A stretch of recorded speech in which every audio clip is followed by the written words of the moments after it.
I'm the Chief Impact Officer at the Conrad Prebys Foundation and co-chair of the NFG board, and it is so much fun to get us started for this conversation this afternoon.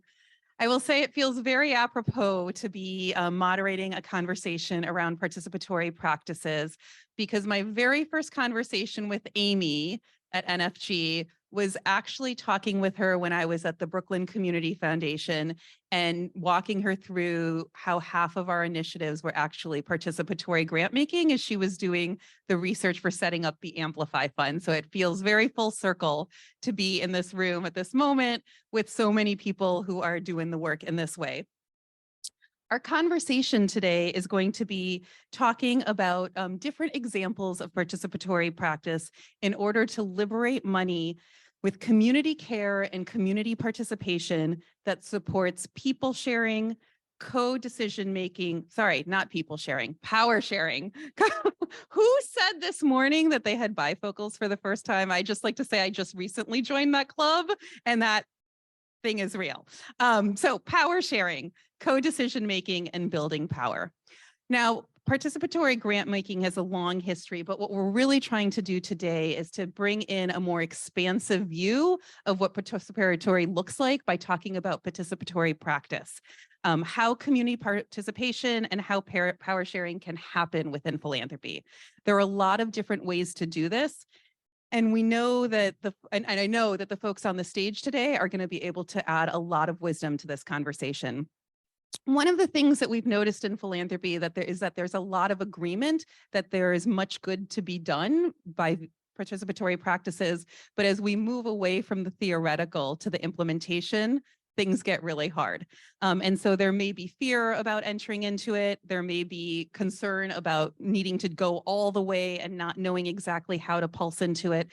And so that's a lot of the conversation that we're going to have today is what does it look like to be able to set up this work? What does it look like to talk through the challenges of this work and make sure that we can learn from the collective wisdom when we want as funders who want to implement participatory practices. So we're going to hear from 4 folks who are doing the work. They're going to talk about what implementation has looked like. They're going to talk about how decisions are being made, what it takes to continue to build, to experiment, and to improve the practices that they're utilizing. And so what we're really hoping that you will walk away with are ideas about how you might decide which practices for participation you want to use, you want to build, and you want to create. And we really hope to be able to grapple together about what implementation looks like in the supportive space of the NFG community. And so with that, I will welcome our speakers up to the stage. All right. So as we get started, would love to have everyone introduce themselves, talk a little bit about your example of participatory practice, and specifically why you chose that way of doing the work and what your journey has looked like.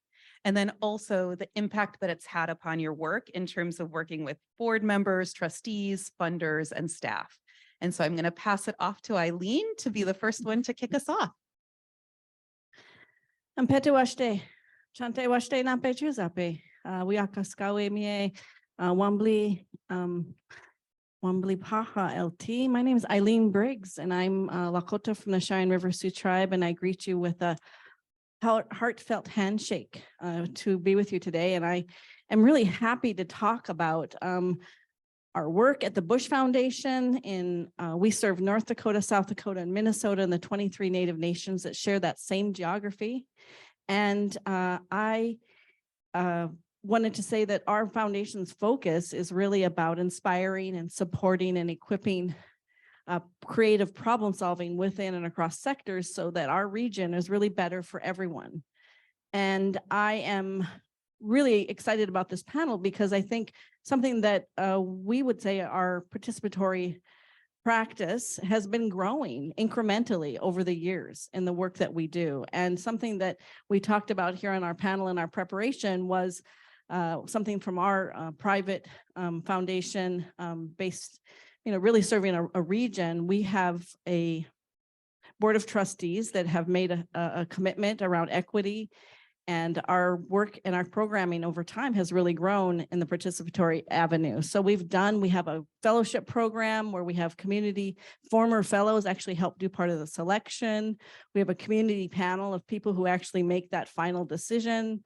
But a lot of people maybe are aware that we made a commitment of $100 million in 2022 to address racial wealth gaps in our region.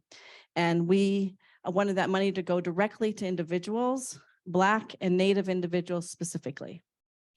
So my colleague, Jackie Statham-Allen, African-American woman, and myself led that initiative with the direction of the board and our staff. But that was our biggest components of some of a large amount of money. Obviously, it's the biggest grant that we've ever given or at the Bush Foundation. And that initiative has launched, but we took the approach that we were looking for a community steward.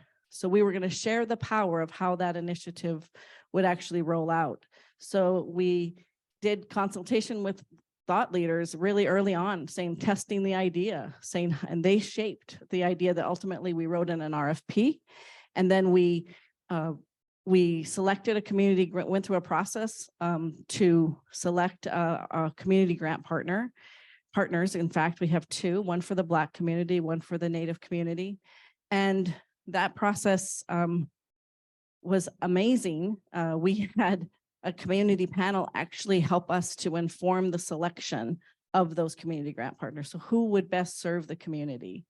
And that conversation, just preparing those community members just to be clear about what they wanted to see in the partner.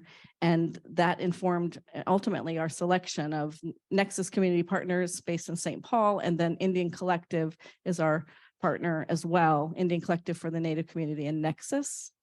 I might be talking a little fast, just wanted to slow my roll here. Nobody did this to me to slow down, but I know myself. They don't call me the auctioneer at Tribal Council for nothing. That said, I think that whole process was not only just about having people be a participatory in our decision-making of selecting that partner, but when we had that partner, we had the lightest of touch, our intentions to have the lightest of touch for that partner as they implemented that work. So we gave those partners $500,000 in a year to really put together a solid plan. We weren't in there some micromanaging process for them about how they did that. We did ask that they engage their own community to design a program that would be effective.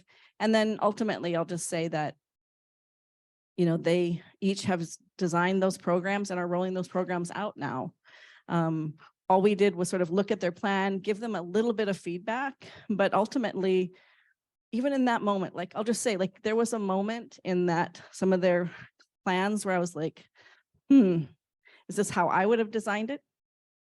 Or maybe this might be problematic and they didn't think about it. So it was a conversation with them in the best way, naming the power that I might have and do have in those relationships to raise the question and ask them if they had thought about that. And they did. Some places we gave some suggestions, but it was up to them. We didn't make it a directive.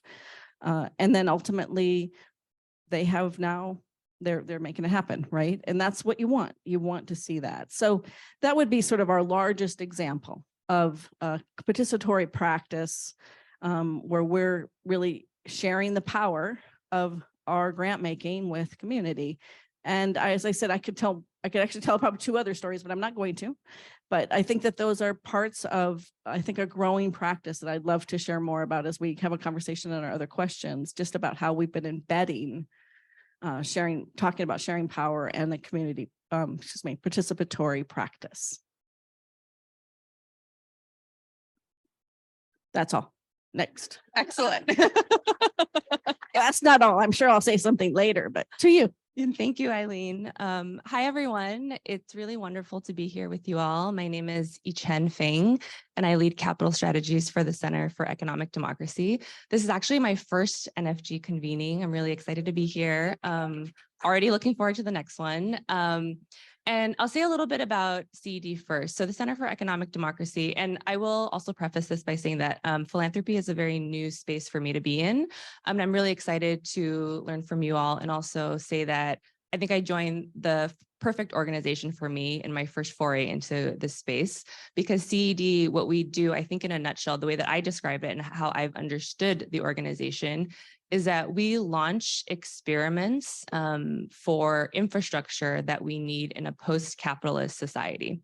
So what do I mean by that? Because I think when I hear the word post-capitalism, I kind of glitch a little and I don't know what it looks like to live in a world outside of capitalism. But as I reference our name, the Center for Economic Democracy, we launch experiments in economic democracy, which is to get everyone, everyday people, involved over the decision-making of the resources that make up the economy, right? And so that's very, very relevant around this question on this panel that we're on around participatory practices, because I would say when we think about participatory practices and participation, we ultimately are thinking about beyond the current space that we're living in this world of philanthropy, governing resources, moving to community. It's this broader world that we are living in around how can we bring participation into all other spaces of where we are. So not just focus on the piece around the grant making and the money that we're kind of controlling over for the time being. And so I think the example, we have a lot of examples in our work around economic democracy in different program areas, but the one that I would highlight for this panel is around an experiment that is now in its 8th year at CED, which is something that we call the Solidarity Economy Initiative and the Solidarity Philanthropy Learning Circle. So in one sentence, I would describe this experiment as a cohort of grassroots organizations across Massachusetts, across Boston, and also working in parallel with another cohort of funders in broader Massachusetts and the Northeast that are experimenting and working together in collaboration to understand and better be involved in a solidarity economy with each other. So in practice, what happens is in its first year of envisioning, we had a group of grassroots organizations in Boston and Massachusetts across issue areas, tenant organizing, cooperatives, working with ethnic minority women businesses all over. There were 10 grassroots organizations. And we had also a group of aligned funders that were really excited to actually move and shift power in terms of how they were doing grant making. So they pooled their funds into a pooled fund that they then let the grassroots organizations decide how that money would be allocated. This was 8 years ago. So in the evolution of the relationship between SEI and SPLC over time, various projects and in the space that was convened for the Solidarity Economy Initiative grassroots organizations working together, experiencing some of the same conditions under philanthropy, under capitalism, working to come up with proposals that would benefit all of these grassroots groups, right? Some of these proposals in an idea would be around getting greater education around popular education practices, learning more about the kind of technical assistance that developing a cooperative ecosystem in Massachusetts we would need, as well as funding things like building purchases, actual assets and resources that the grassroots organizations would need. So what happens in terms of the power sharing is also that once the funds are sort of allocated in the space of the Solidarity Economy Initiative groups that then decide, the funders themselves also go on an organizing journey where when they're practicing and learning about some of these solidarity practices that they can then bring back into their own organizations, right? These funders come from foundations, some of which are in this room, right? Or are individuals with wealth that are actually moving their own money and thinking about how to be in solidarity with grassroots leadership, how to fund movement leaders at the forefront of the movement. Oh, I'm being asked to slow down. Okay, thank you. And I just get so excited thinking about this because I come from a space where individuals, fund managers are the ones who are known to be the experts at moving the money. And so the concept of decentralizing it and giving it to movement leaders is actually very, very radical, right? But I would say within the SPLC, some of the changes that have happened over the 8 years is that there have been funders and organizations who had never funded activism before, or some of these grassroots groups. So there's a lot of relationship building over 8 years, right? Trust that is established, seeing other funders move money in a way that may be inspiring for someone who hasn't done it before. So there's actually quite a bit of learning from groups on different ends of the spectrum, very aligned, really excited, want to put grassroots leaders in governance roles on their investment committees or boards, and other individuals who are seeing that transformation take place and deciding which bite-sized pieces could they experiment with to start, right? The pool of money has ranged anywhere between $250,000 to upwards and over $500,000 each year. So they can fund quite a bunch of different projects. And some projects don't always directly benefit one grassroots organization, right? So there's quite a bit of deliberation that happens. And I think some of the learning that seep through in the SPLC space is challenging some of the existing paradigms that they might work under, right? So something I'm learning is that philanthropy often works in an annual cycle, right? So you kind of decide how you want to allocate money, you do annual reports, you do mid-year check-ins to see how the money is being used, you ask for a lot of reporting, et cetera. Some of that decentralizing of control and the requirements in the grassroots circle is such that needs come up whenever they come up, right? And they can deliberate as an organization to actually fund in a way that matches how movement work actually happens. So it may or may not happen on the March 31st deadline that you're asking for, right? And because it hasn't happened by that deadline, I think it's challenged some of the philanthropists to think about how it is that they can match up to the needs of the movement, how to be less onerous from a reporting perspective, right? And then I would also say that I think in this space, people are more and more excited to learn about the broader solidarity economy as a whole. So what does it mean to continue to build in trust? What does it mean to actually share resources? And how can we actually challenge and move money away from some of the money managers in spaces that are not thinking about community-led investment? So they're thinking about themselves as sort of philanthropic activists that can bring this learning back to the spaces that they're in general.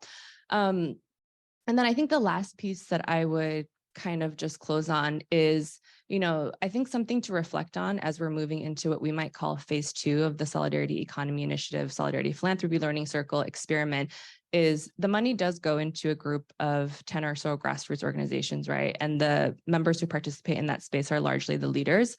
So if we're moving within philanthropy, the first experiment is to release concentration of control over a pocket of money, which, by the way, is not as big as the larger pocket of money that we need to release control over, right? And that control is being put into a smaller circle of grassroots leadership. We also don't want to lose sight on the fact that in this experiment, there is still a pocket of money being controlled. Is that ultimately what we want to see in a post-capitalist society, that there are pockets of money being controlled? Like, I don't think we should stop and accept and say, this is the end goal, which is having movement leaders in a circle decide, but maybe what's the next phase of continuing to democratize access to money, access to power, right? We're moving away from the foundation, maybe typical program officer strategy, into grassroots community strategy, but the next phase of fully unleashing capital so that all folks who need it, whenever they need it, get access to it. What does that experiment look like? So with that, I'll stop for now. Thank you.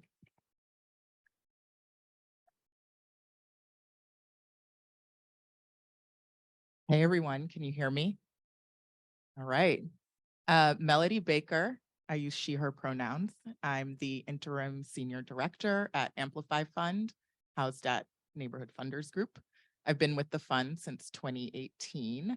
And I wanted to share with you just a bit about some of the different ways we've engaged in a participatory way with kind of seeding power. That's C-E-D-E, not S-E-E-D, seeding power to community as we move money. So I'm going to do a little bit of bigger picture and then share like some of what the pieces of what we've actually done and a couple of different phases that we've done it in. And I have some notes because y'all, this is nerve-wracking. So essentially, as a national place-based funder that funds in 8 places at the intersection of power building, racial justice, and initially equitable development, we really are at our core a values-based fund at Amplify, and everything we do has been grounded in those values.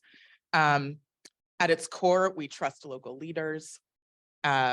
We trust them to develop and understand their local contexts in a way that we could never be able to as a national funder. And we have participated in a few different ways of engaging folks who are organizing in their communities on the ground in the development of guiding principles and practices for us. So different from traditional participatory grant-making processes, we actually engaged in a local strategy advisor process in the beginning setup phase of our fund that kind of gave power over to our local leaders in places to develop grant-making strategy for each one of our places based in a specific context. And that has been what has really kind of grounded us in our work to date and set us up in the beginning of the fund. So we essentially, we work in 8 places across the country. You've been hearing a lot about our work here in North Carolina, specifically Eastern North Carolina. We essentially went to these 8 places, and in the case of California, in partnership with the Fund for Inclusive California, shout out to y'all, table over there. We, in our 8 places, we asked, where and how should Amplify spend its money in this place?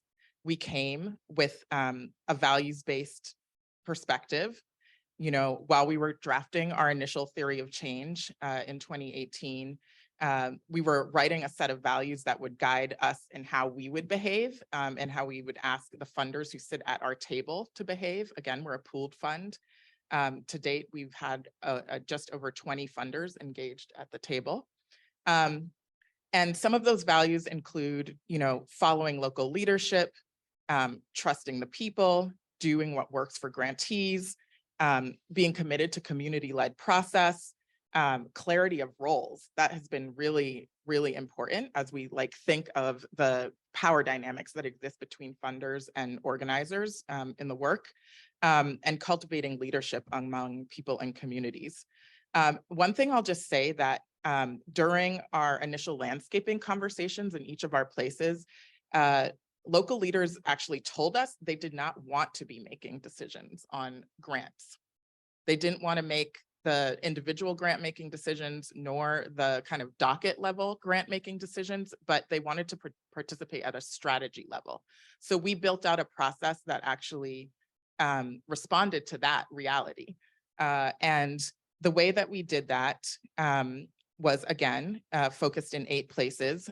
We know that each place had a unique history. So we work in the Carolinas, Puerto Rico, Nevada, Western Pennsylvania, St. Louis, and other parts of Missouri, and Tennessee, alongside our partnership with California. So we knew that we needed to build out strategy to decide where our grant making dollars would go in each of these places, and that we didn't want to be the ones to do that as staff sitting in our offices, or in the case of the pandemic, our living rooms across the country, making those decisions without any grounding in what was actually happening in place. So we know that each place has unique history, social, economic, and cultural context, and this meant that we needed to develop strategy in that way. We also support, racial justice and power building work. And aside from giving grants to power building organizations, we believe that ceding decision-making power is actually, a way to support power building in communities to be able to move resources and funds.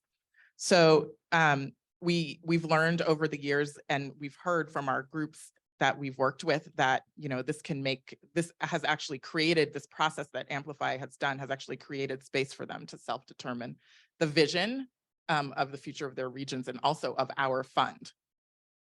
So I'm going to share just a little bit about what we actually did.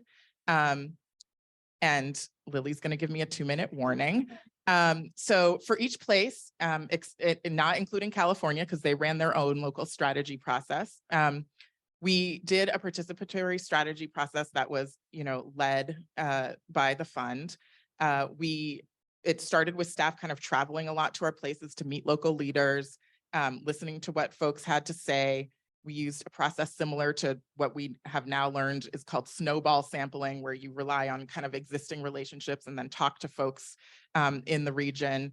And then when we kept hearing names repeated of who we needed to be talking to, we went forward with those folks as our local strategy advisors in each place. So there were anywhere from 4 to 8 strategy advisors in each of our places. And then what we did was, with a core group of those strategy advisors, we worked with them for 4 to 6 months and offered a grant to be participating in that process with us as we were setting out to develop our strategy. And these advisors were primarily a mix of organizing leaders, an occasional union rep, like one academic in St. Louis was among the advisors there. And in some instances, a couple of local funders who were really values aligned. Then we kind of had one-on-one conversations with folks that responded to the draft theory of change and how it lived in their place. We synthesized all that information. We had like a day-long strategy session with folks, and then they set out to identify the issues, the strategies that we need to fund and support as a fund. So here in Eastern North Carolina, I'll say this one last thing. We had 5 strategy advisors who worked with us. They represented different folks from around the state. They told us that we needed to move all our resources to Eastern North Carolina.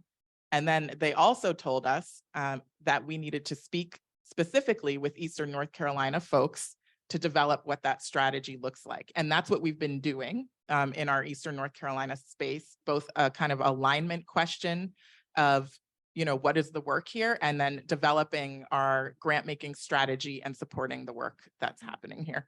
So I'll stop now, and there'll be plenty of time for other questions.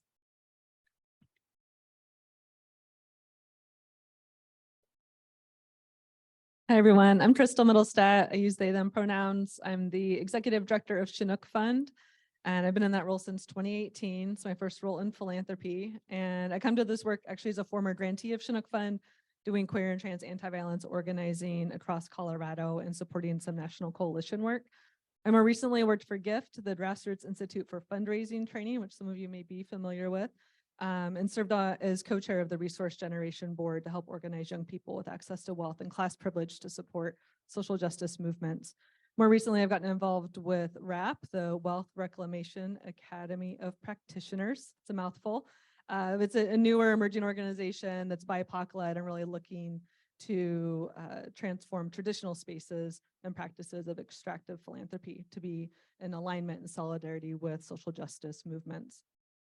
Personally, I grew up in a small working class blue collar family town in Oregon. I come from a family of paper mill workers. Many of them were union, bartenders, homemakers. And so being in this role is worlds away from, where many of my family are today. I also identify as queer and non-binary and mixed race, Japanese and white. And I was the first in my family to get a college degree. And I just share that because those experiences maybe are more common in this space here with NFG, which is wonderful, but not necessarily common in many traditional philanthropic spaces. So I want to share a little bit more about Chinook Fund, and then I'm really excited to share more about our giving project model that we implement locally in Colorado in collaboration with a national network of funds. So Chinook Fund was founded in 1987. We are a community foundation that seeds constituent-led systemic change by mobilizing resources for and trusting in grassroots leadership to really fund social justice work across the state of Colorado with a focus on groups that are using community organizing as a strategy for change. In our 36-year history, we've distributed $4.5 million, and $1 million of that was distributed just since 2020 through our Another World is Possible Fund, which is a collaboration with Transformative Leadership for Change, a newer BIPOC-led capacity builder in Colorado. So in 2016, we launched the Giving Project model. It is an innovative donor organizing and participatory grant making model, and it really works to build new leadership within social justice philanthropy. And what's really unique about Giving Projects as a form of grant making, but also donor organizing, is that we intentionally bring together cross-class, multiracial groups of individuals of all age levels, people from different professions, backgrounds, many different experiences to engage in really intensive political education around race and class and systems of power, to participate in skills building around grassroots fundraising that's values based and really focused on relationships, and then to also build skills around democratic grant making. And we do facilitate consensus building with our grant makers as well around the funding decisions that we make. So in the Giving Project, everyone makes a meaningful contribution to the grant pool, and everyone raises money from friends and family. And we really believe that every conversation and every donation counts. And through Giving Projects, we're really honoring that relationships are our greatest source of wealth. So the conversations really matter. Not everyone may give, but people are going out there and taking risks and speaking with folks in their communities and their families who may not understand or may actually be against the things that our grantees are fighting for. And it's those one-to-one conversations that we heard a lot about this morning that really form the foundation of that work. I also think Giving Projects can be talked about as like an intervention within philanthropy. We know philanthropy chronically underfunds BIPOC-led groups, community organizing. This is not the answer. This is not, the magical thing that's going to solve all the problems, but it is something that we can do now with the tools that we have, drawing on expertise from what we learn in community organizing around how we create real change.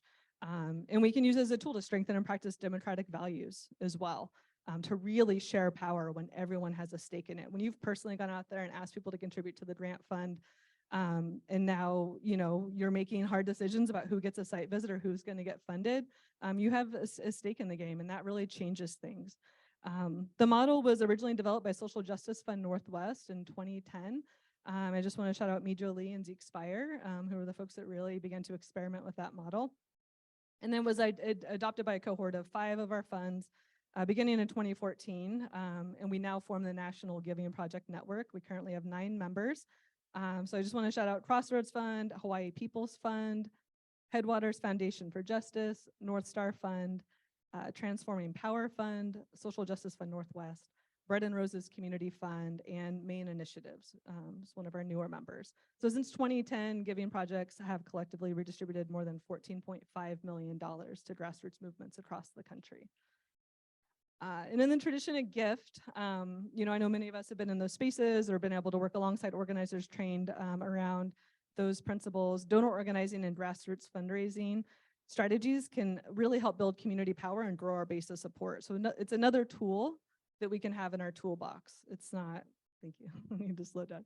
It's not about transactional fundraising. It's not about just getting that check. It's about connecting, it's about understanding. It's about also going into a conversation and being willing to be changed, to be vulnerable, to share your story, hear someone else's story, but also, potentially broadening your perspective as well.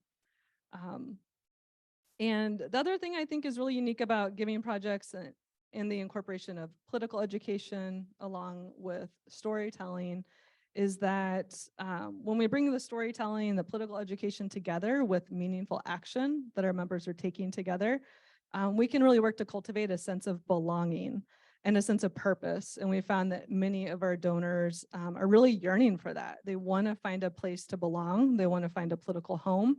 And they know that what they can do individually is not enough. They really need to be able to come together. Giving Projects can be a really great space for that. Additionally, action is a key component of the model. This is not about people learning jargon, terminology. It's not even just about them learning frameworks for why organizing is important or why we should support racial justice work and Black liberation, Indigenous sovereignty. This is about pushing folks to go beyond their comfort levels, to have possibly difficult conversations about things that they care deeply about before they might feel ready, and to let them know it's okay. You're not gonna, you're not maybe gonna have all the answers to the questions that may come up. You're gonna stumble over the words. You don't have the mission memorized. That's okay. Speak from your heart. And when you make mistakes, you can own that. You can refer to staff. We can help support you. But if you don't take action, that's what's going to cause harm. That's what's going to hold us back. So we really want people to be leaning into that. And then just to kind of wrap things up, just to share around our journey to get to Giving Projects. Chinook Fund was one of many social justice funds that was hit very hard by the Great Recession in 2008. We were forced to sell our office building that we owned at that time to cover operating and grant making expenses. We had an aging donor base. We had only around 200 active general fund donors at the time. And we had a activist-led grant-making committee that was experiencing chronic burnout. So we really were in a space where we needed to revitalize our donor base and bring new energy and resources into the work. So since launching the Giving Project in 2016, we have raised over $1 million from 3,300 donors, funding 100 organizations across the state of Colorado. And the last thing I'll just say is that one of the things that's been really exciting about the Giving Project for us is that it has created a natural leadership ladder to bring especially more BIPOC leaders into the organization. So we currently are more constituent led than I believe we may have ever been in our 36-year history. Our board is 92% BIPOC identified. 75% are also Giving Project alumni members or former grant-making committee members. And a quarter of our board members are grantees. And at the staff level, 83% are BIPOC identified. Half of us are grantees, former grantees, and a third of us have been through the Giving Project.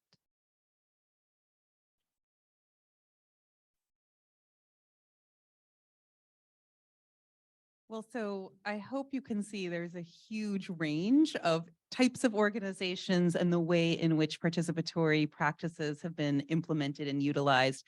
One of my questions was going to be, how was your practice, or was your practice intentional? How much of it, how much of the practice was intentional and identified in advance? And some of you spoke to this already, of like, we talked to community and we learned this.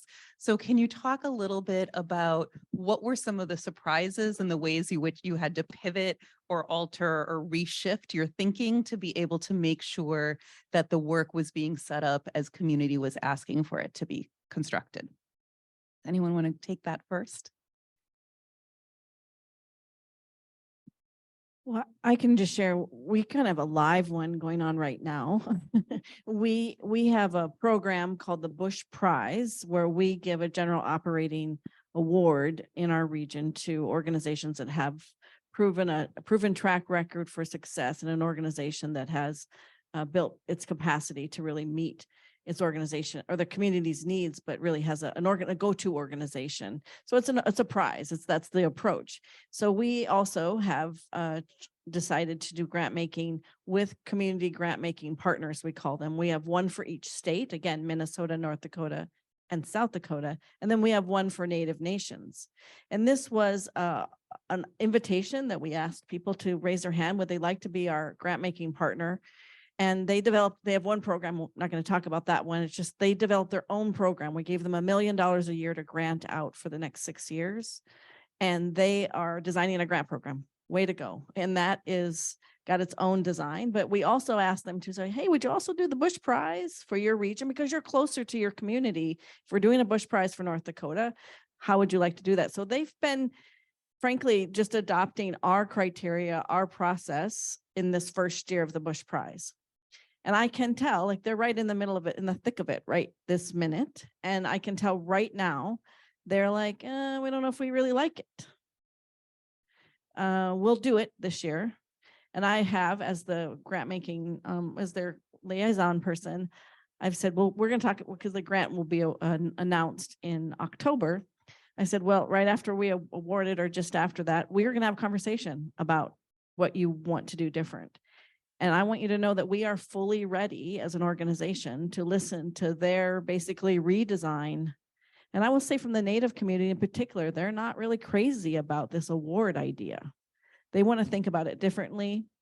They have already been saying that they almost didn't do it. And that's fine. If they didn't want to do it, we were ready to pivot there too. I'm just saying, like, that's real time situation where the awardees, they're basically working with about a $500,000 award, could be to one organization or several. Frankly, it goes towards 25%. It's awarded based on 25% of their operating expenses is the award amount.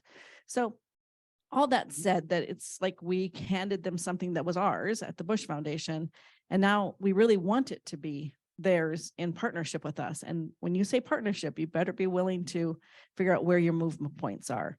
So I get to say that, but I also know in October, I'm going to be checking with my colleagues and the board all to say, like, if they say this, where are we at with that? But we've made the commitment to do Bush Prize for the next 5 years, I guess, at this point. We're going to do it. It's happening. The money's already set. So we're not going to not do it, but it will be the way that community partner wants to do that for their state or their native nations and native communities. So that's live. So I don't know if it's how I handled that. And it's not just me, but the colleagues that, I work with, that we've agreed that that's our approach. But stay tuned in October and what it looks like in 2020. That's just a live one that I'm thinking about. Well, and I really appreciate that, because so often in philanthropy, we talk about how we've solved the situations, or we like sit here and we talk about it after the pretty bow can be put on it. So really appreciate you lifting up something that is in the messiness of it right now, which is the way we do our work. I'd like to follow up on one example that kind of, I think, elucidates Eileen's point even further. I mentioned that the Solidarity Economy Initiative is in its 8th year now, so there have definitely been a lot of learnings after 8 years. And I think one of them around the question of like, what does it mean to be in true partnership with community that's come up is, I think at the very, very beginning, if you asked a couple of the funders why they got excited about the project or the experiment, is that they wanted to see new Solidarity Economy Initiative projects to fund, right? So the thought was, let's bring in grassroots organizations, let's support them working together, co-creating, ideating, and yay, we'll have a lot of things that we can move money towards. We'll be able to fund so many things, right? And then the reality was that the relationship building, the deciding, the coming together to understand needs and actually come up with projects that would address critical conditions that were necessary to do this work ended up taking a longer time to come up with, right? They weren't moving, projects weren't generated on an annual cycle, right? They were not coming up at the speed that I think some of the funders wanted to initially. It's kind of what they were used to, just given their frameworks and their practices. And so that is to highlight that sometimes the projects, the collaborations within the movement groups happen in their own timeline. They're reflective of true relationships, right? So like if I'm a friend of yours, what are the goals for our friendship this year? Like, that's not how I think about how I relate to my friends at all, right? Maybe with my partner, but not with my friends. And so I think that was a different mindset shift a little bit, because the way that I have seen over time and have heard about the projects getting funded, some have been event driven. It's been, we need to close on this property in a couple of weeks. Like, does the group want to throw down for it, right? And the fund is alive, the money is pooled, and such that the groups can make these decisions according to their own timelines. And I think that has been something that has really had to be learned on the funder side, is that we need to take the arc of programming, thinking about how to fund very, very differently. And if we're really going to listen to community, that timeline is something we're going to have to be uncomfortable with, that it's going to happen at the pace that it happens, and then ask ourselves, what are other ways in which like we can facilitate more collaboration, but not under a deadline that we're used to?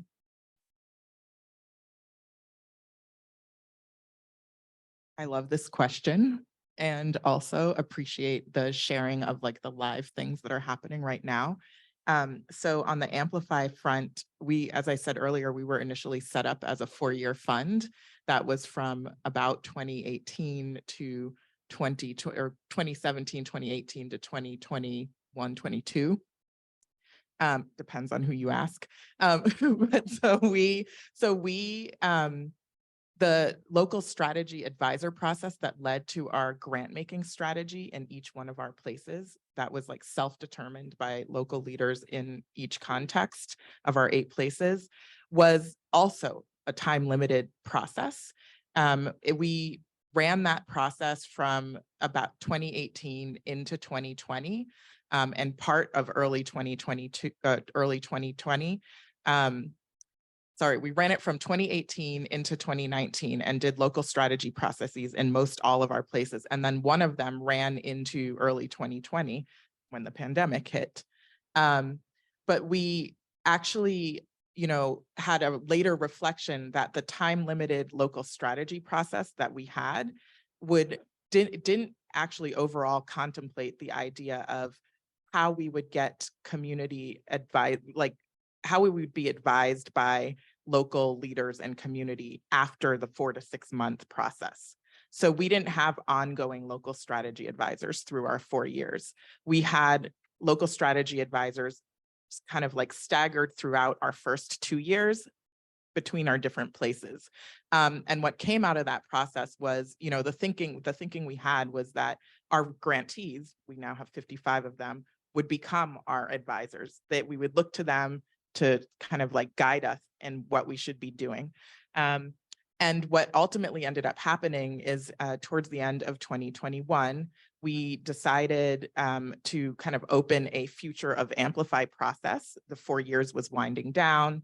We engaged an organizing committee that was fully led by grantee participants from across our places, and they decided that the fund should continue another 10 years, that we should shift the kind of leadership body from primarily a funder table to a 2/3 led grantee table with 1/3 led funders, and that committee would be a co-leadership committee that would kind of basically guide the fund's strategy and hold us accountable to our values. And that felt like a really amazing extension of where we had started and built into perpetuity for the next 10 years, a process that would allow us to engage local leaders in each of our places. So that was one major shift that we made. And we're looking forward to seeing how that plays out. And we have like an amazing set of co-leadership committee members already selected.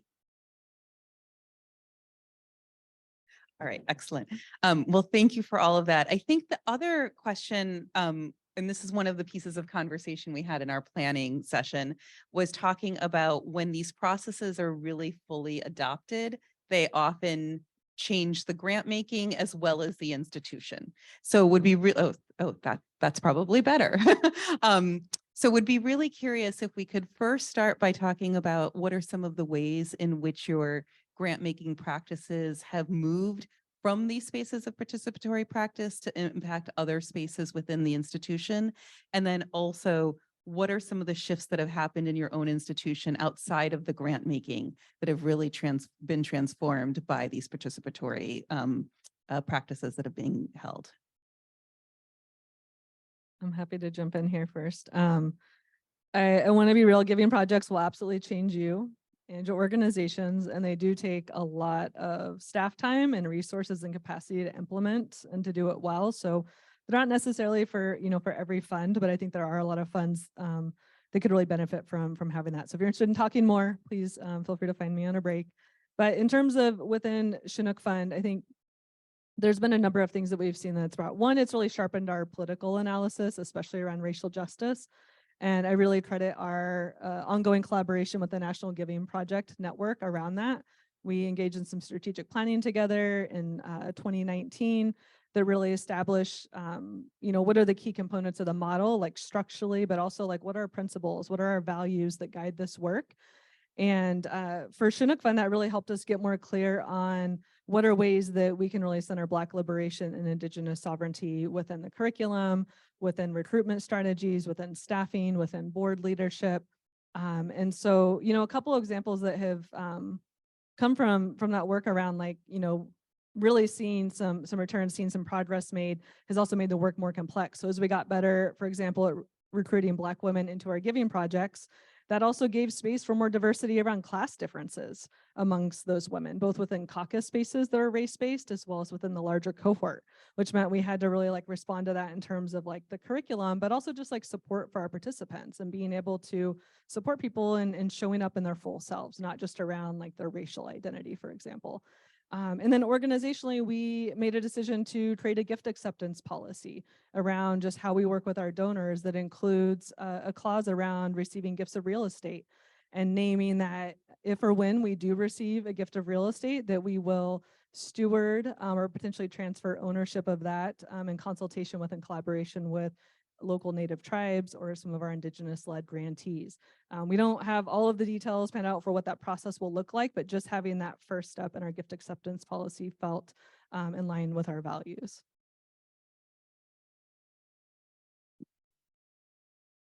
Well, I can offer, I think, at the Bush Foundation, I said we've progressively done quite a bit of participatory sort of work, and I guess we would say we're very closely connected to our community. We're always listening. We're always in many of our grant making, or our staff at the foundation has come right from working in community organizations. So that helps.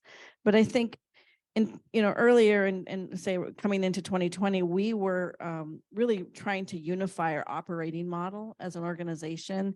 And that was more simple, more cohesive, and really more open and equitably responsible to the communities that we serve. And then, of course, as the, pandemic changed, the world changed. And, we had to, we really pushed ourselves to really think bigger and think really differently about how we share more power and be more intentional about that and take more risks, and to be able to elevate our existing commitment and also elevate our existing commitment to advancing racial equity in all of our areas in our region. So that, I would say that the participatory grant making over the course of this work we're embedding that kind of language. You saw me reading that, and I did that on purpose because the president and our staff met just yesterday, just trying to solidify those words, as that's what we're saying, not just internally, but that's going to be on our website. We're trying to be much more explicit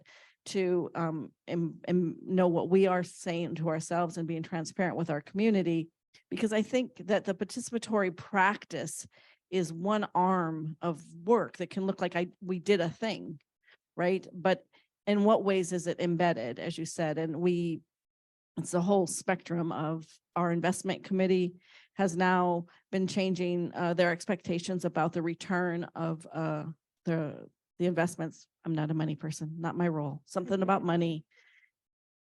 Do more, better with Native or BIPOC organizations. That's not, I'm being a little flip there, but they really are trying to adjust the kind of rate of return. I can talk the talk in philanthropy once in a while. But I would just say that I think that there are just some elements of our practice of HR, our practices. I looked around the room and I think, we have about 33 staff, and we have around 20 that represent BIPOC or folks from the LGBTQ community. It's been really great to see the participatory grant making effort really represent much more in our organization than just the way in which we do grant making. Eileen, can I follow up really quickly? I think about the $100 million and like where you are now and the arc of what got you there. And so can you talk a little bit about Bush as a foundation, where the participatory practices began, and how long maybe that arc took? I think especially for folks who are potentially feeling inspired by where these types of works can take us. What are some of those first steps, and do you remember what those looked like? I think, I've only been there 6 years, so, like hang in there with me. But I would say that some of my experiences, a specific example is that I would say 15 years ago, the foundation had a commitment for about Native nations. They had a goal for the decade around Native nation building. And they spent a lot of time with tribal leaders in our region, asking what were the issues and trying to frame a strategy and approach that was reflective of the needs and the priorities of tribal communities in our region. And ultimately fitting within what I think the framework of the Bush Foundations, well, we had a Bush Fellowship, which is a 24 people a year selected to do learning for themselves over a couple of years and receive $100,000 to do that, which is a tremendous opportunity that we knew well how to do the Bush Fellowship. But ultimately, we worked in that lane to create the Native Nation Rebuilder Program. And that happened in 2008. So that was years ago. And that program, as it's moved on, still exists with a partner. But I think that kind of community advisory councils from North Dakota telling us what does North Dakota need, what is going on in North Dakota, not just informing, but helping to ultimately make decisions, select the Bush Prize winner for that state. But I think that it just was an evolution of process. And I would say that it took time for all of our board members to think about how philanthropy works. We did a whole learning session on some of the critiques of philanthropy, and having all of the board members sort of sit next to everything from Decolonizing Wealth. There's many other books that are out there in the world, but they all had a piece of that. And we did a lot of educating of ourselves as staff to really think about what are we doing that's working for community. And I would say that the program that I mentioned earlier, about the Bush Prize, that those kinds of programs, we actually were testing some of that intermediary work, if you will, out, and then we would talk with those people that we worked with, say what's working, what's not. And every time we always refined and we revamped total programs after that. But it is a process, right, of saying, well, we just created this new program and we really like it and we worked so hard on it, and to get the kind of feedback that says it's not working. Philanthropy can move pretty slow. I don't know if you agree, but I do think that we've really seen ourselves since the pandemic, really saying we could move much swifter. We have the information from our community, but it built over time an expectation that we have some new staff people, and they say, you just talk to community and ask them this is how they didn't realize. And I came there, I'm like, oh, this is just how we do our work, right? But it has built over time. So I do think that you should be intentional in what ways in your guiding principles, in your values, in your organization's strategy is it named, and then how do you examine it in practice? Yichen, I saw you lean forward. Do you want to jump in?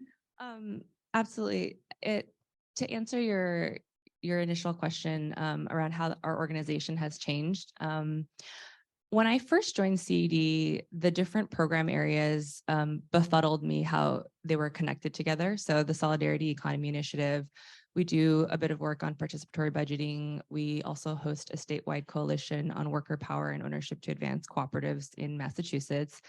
And I sat there and thought to myself, how do all of these kind of connect together as I sit in this new role of capital strategies? And spending more time with the kind of fundamental experiments that were ongoing in the Solidarity Economy Initiative over the last 8 years, trying to test out and understand from grassroots communities and from philanthropy, how do we continually democratize this hold over this power of capital? And in what other areas can that also show up and be democratized? I think I started to see what the conditions around experimentation, around trust between grassroots organizations within themselves as an ecosystem, trust building between capital holders and the funders and grassroots groups, being slow and intentional around how the projects were coming up. And then also this idea that this 5%, this small pocket of money that we're looking at right now within philanthropy, it's also tied to this broader, very, very large ecosystem of capital that's out there that we need to also go after and continue to democratize. And sort of CED evolving and having these program areas where we're challenging the city budget, right? Where we're challenging statewide infrastructure for cooperatives, while we're starting to think and ideate in this broader context of social movement investing in social movements that are both on the grant making side, on the loan side, on the equity investment side, really taking that just transition framework and applying it across all capital.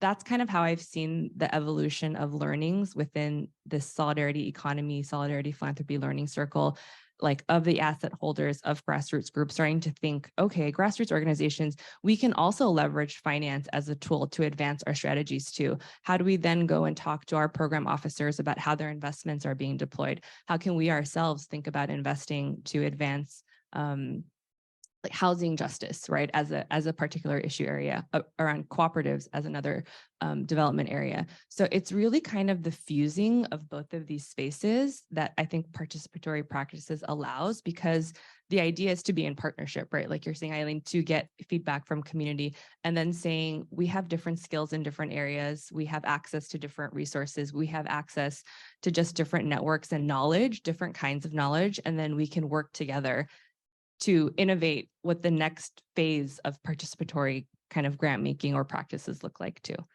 That it sounds a little esoteric, but if anybody wants to talk about that further, please come find us. Yeah.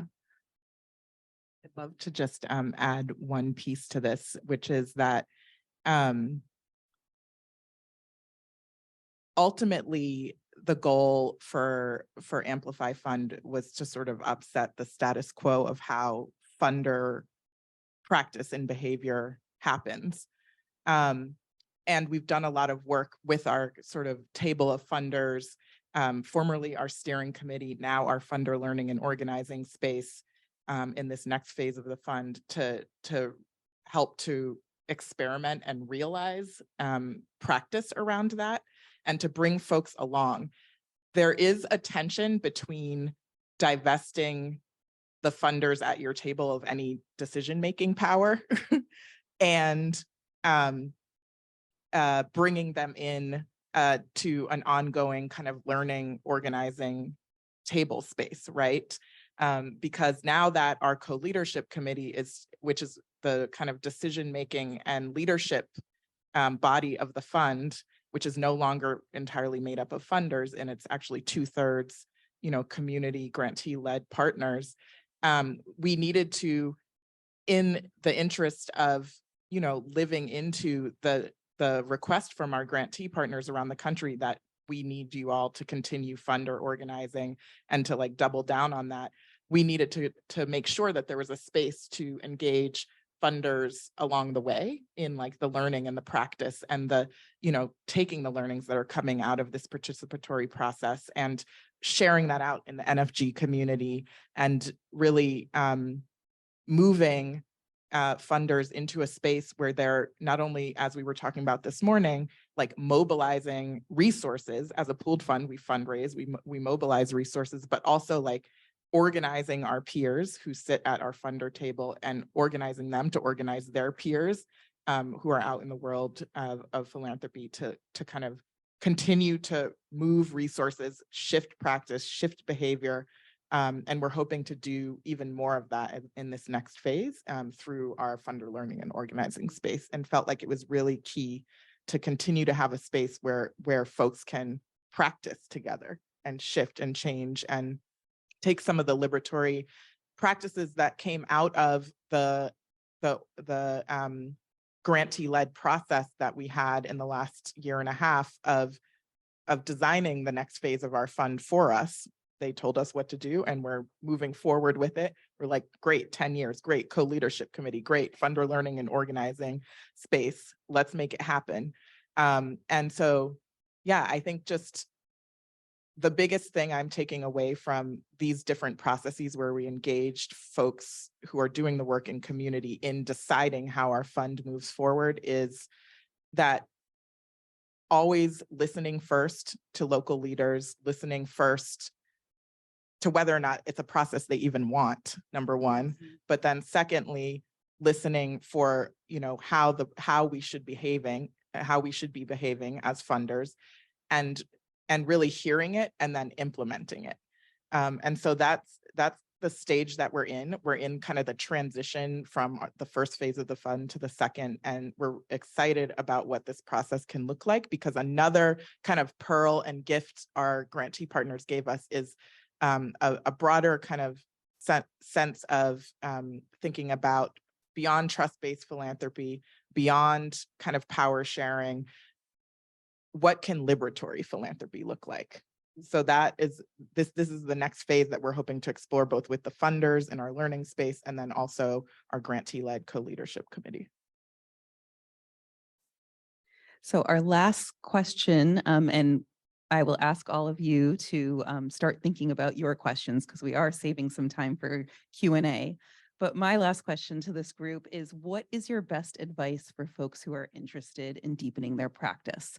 And this could be at any level, but given all of the work that y'all have been doing for folks in the room who want to maybe take a small experiment, maybe want to take a deeper dive, what are some of the pieces of advice that you would offer them?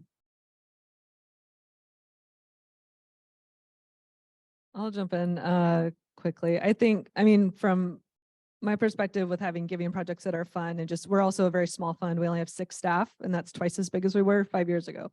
So there's just a few of us here, and it's so important to build your skill set around like leaning into difficult conversations. Just the fundamentals, like giving and receiving feedback is really important. Like, how are you going to facilitate consensus building? What are the ways you're going to present the proposals? How are you going to like support people who may disagree with a group decision and may want to block or may want to stand aside, and be able to suss out some of those nuances can be really challenging. And I think most importantly, to be very explicit about the power dynamics at play. What privileges do you hold in a conversation? What formal and informal power is there? What do the structures support or not in terms of creating more democratic decision-making processes? And and I think just building like healthier, more equitable cultures, like it gets really challenging, and we're all going to bring all of the things that we're actively trying to unlearn or disrupt into those spaces. And we have to be willing to be honest with each other and with ourselves when we're not practicing our values, or when we need to maybe like step back and follow someone else's lead. And so, we definitely haven't figured it out at Chinook Fund, but we are practitioners, and our Giving Project members are practitioners, and we're very honored to be able to support people in getting to experience a democratic space and democratic decision making, because there's not many opportunities for that.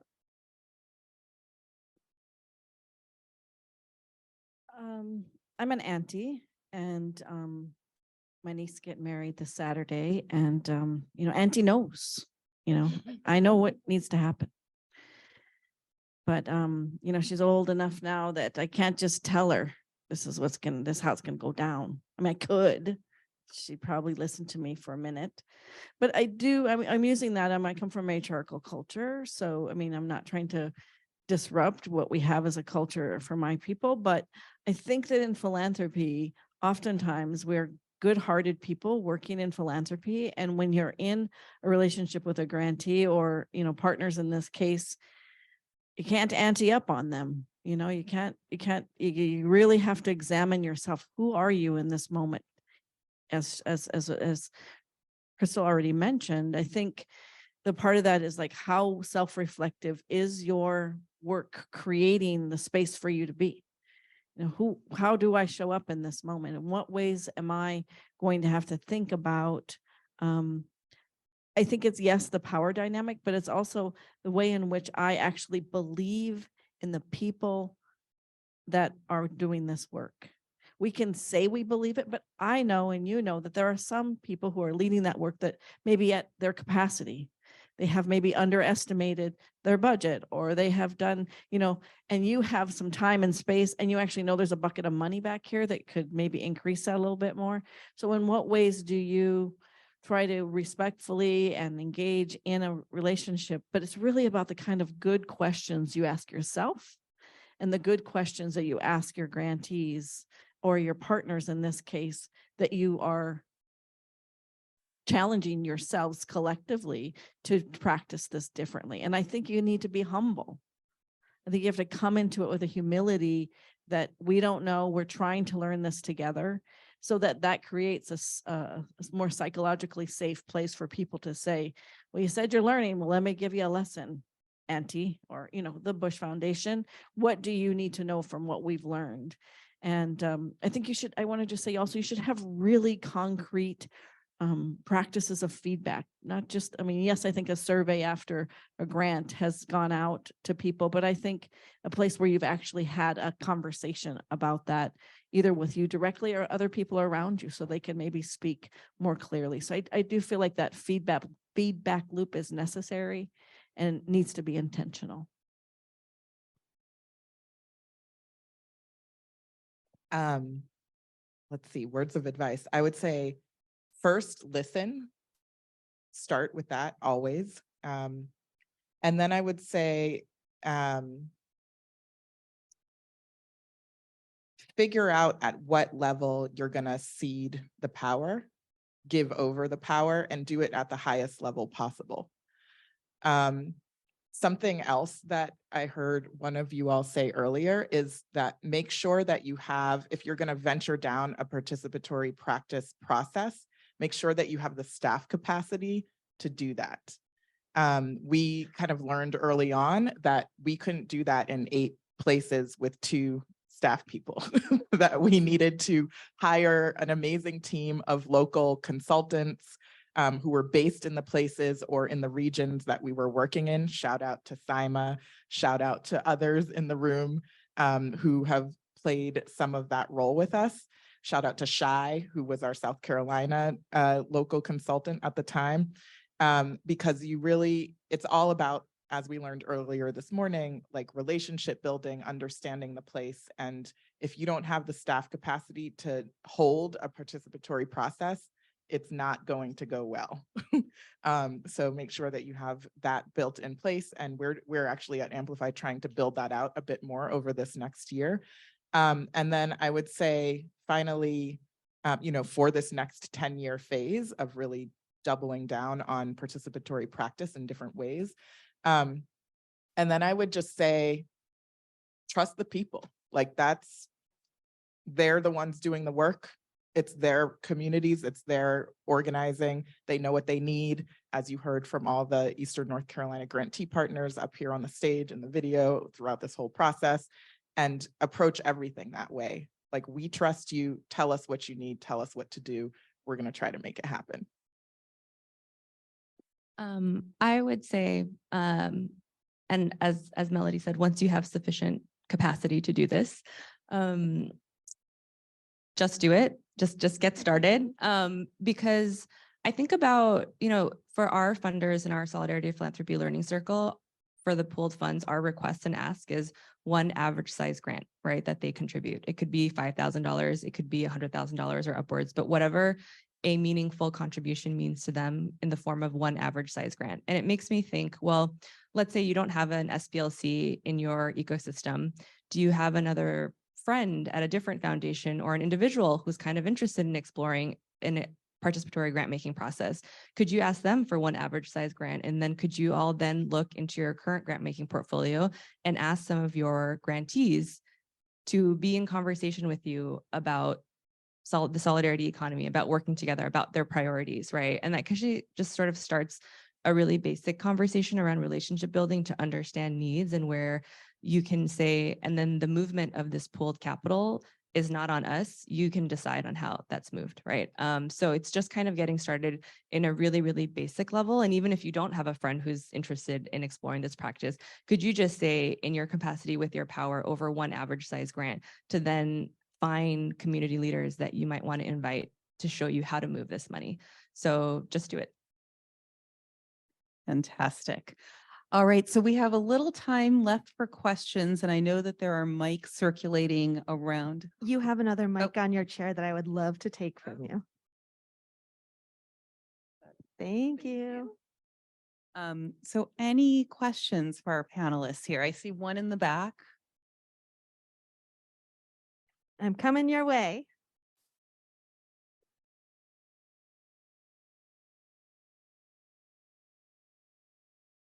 And we haven't done a great job of modeling it, but if you will speak slowly, we have our ASL interpreter would very much appreciate that. So I'm the worst offender.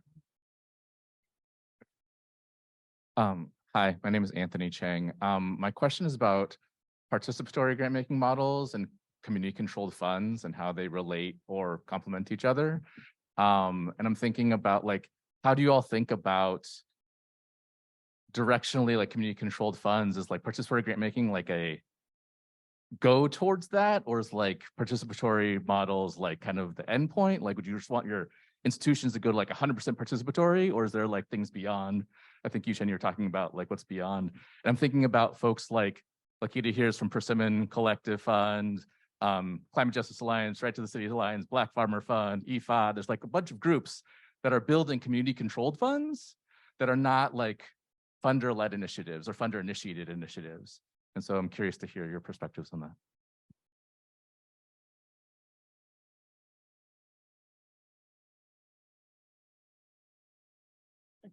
I'll just say, I think that it's a growth of the need currently. I think that the community-led funds is a different than a philanthropic practice. I don't necessarily see them. I think they're sort of informing the same effort of what I would say liberation, as was said earlier. I don't know if one's a gateway, if you will, to another, but perhaps it could be. I don't necessarily, I can think it could influence. I would say at the Bush Foundation, our experience is that I think as an institution, a larger sort of private foundation, so to say, than often a fund, we really were needed to practice that participatory practice in grant making internally, I think, to get ourselves all comfortable with what that looked like, so it aligned with where we were going. But I know that we have invested, and that other community-led fund, I would say the 50 million, if you will, that's like, here's what we want to do. What do you want to do with it? But that's very different than, the Black-led farmers initiative. Like, here's what we want to do with this fund. We're going to make these decisions. Or the Waters group, that's doing grant making for Native artists, in the community. But I do think that they are an element and kind of like cousins or something that do influence one another. I would just add that I feel like there's space for all of these spaces in this work. Any space that is giving more power to community to self-determine where resources are going, whether it's at the grant-making decision level or the grant-making strategy decision level or the full direction of a fund strategy level, are welcomed and should be furthered.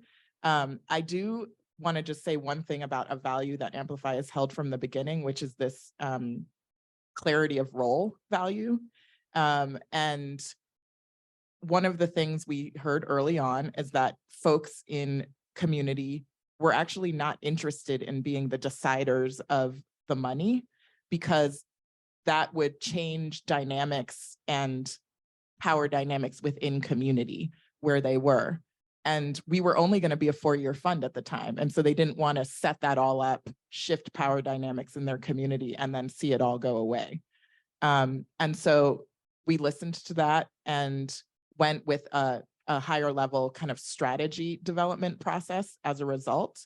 And then when we checked back in with folks for this next phase of the fund, they said, yeah, we want to keep doing that. Like, you all are the funders, go organize your people, get the money, get the resources, make the decisions based on the strategies that we set, and go forth. And so I think there's different models for it. And I think that the community-led funds, I would love for that to be a direction where many of us are going, and for the other spaces that are pooled funds or foundations with endowments that are trying on participatory practice, for the goal to always be to cede and give over as much power as you can from the space where you're operating from. And then, yeah, eventually, as was said earlier today, like, philanthropy should be abolished entirely at some point down the line. We're not at that point yet, but the more we can give over and cede power to community when it comes to moving resources, the better, in all the forms and ways that we can do it. I just want to add to that. I want to lift up some of the things that Yichen especially was speaking to, that if we're not talking about endowments and investments for private foundations in particular, we're not doing our work. So we should be asking for seats on those finance committees. We should be getting our grantee leaders on those committees, so there is at least some community input and influence around how investments are being distributed, because there's so much wealth that's continuing to just be put into extractive economies. And so that has to be a part of our conversations. Just the last thing I wanted to say to Anthony's question, I think it's a really, really great one. And I'm going to try to figure out how to articulate this gracefully. It's interesting, the language around community-led fund, and then also the language around community-controlled fund.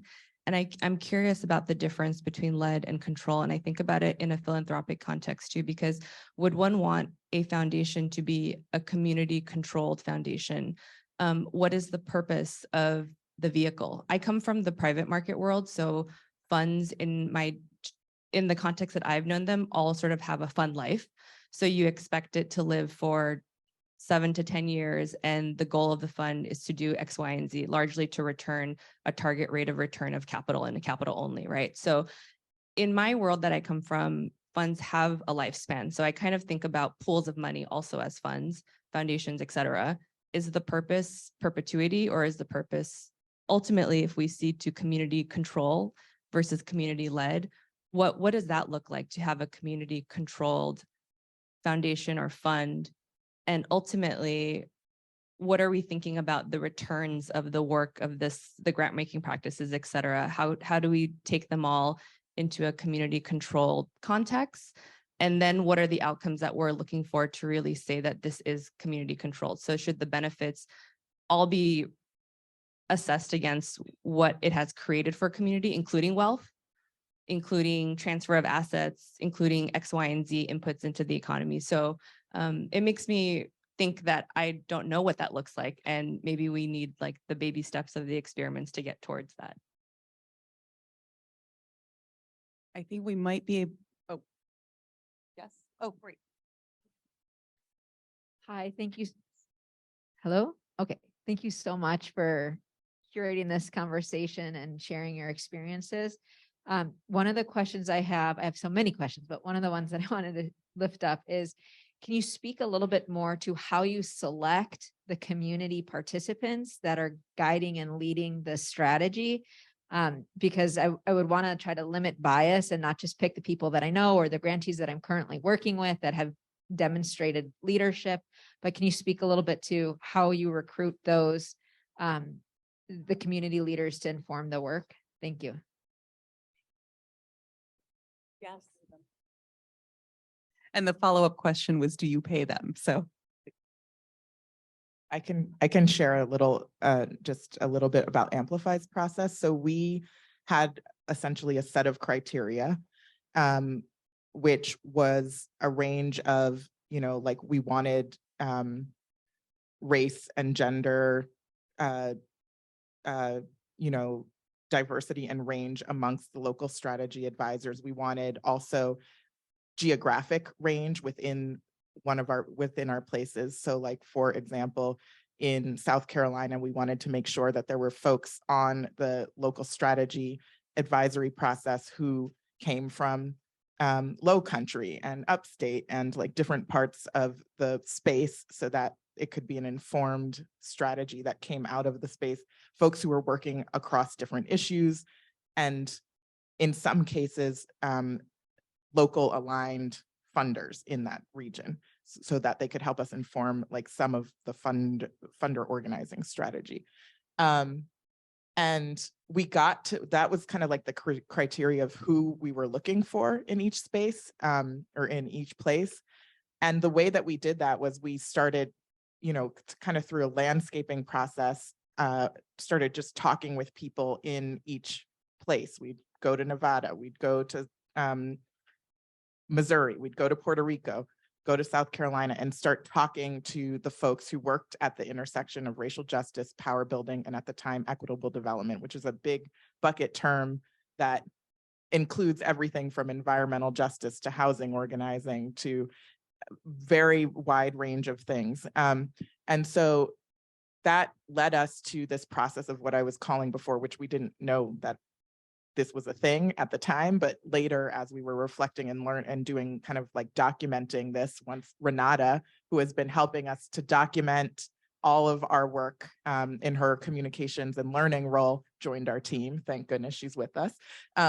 So that we didn't do all this and then have no documentation of how it happened, but we essentially used a snowball process of like talking to everyone and then asking everyone, who else should we talk to? Who else should we talk to? Who else should we talk to in all of our conversations? And then once it was clear that there were like 5 to 8 people who everyone was like, this is who you should talk to, that's who we went with as our local strategy advisors.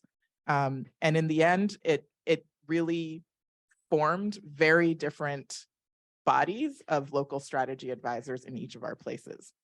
It was a wide range.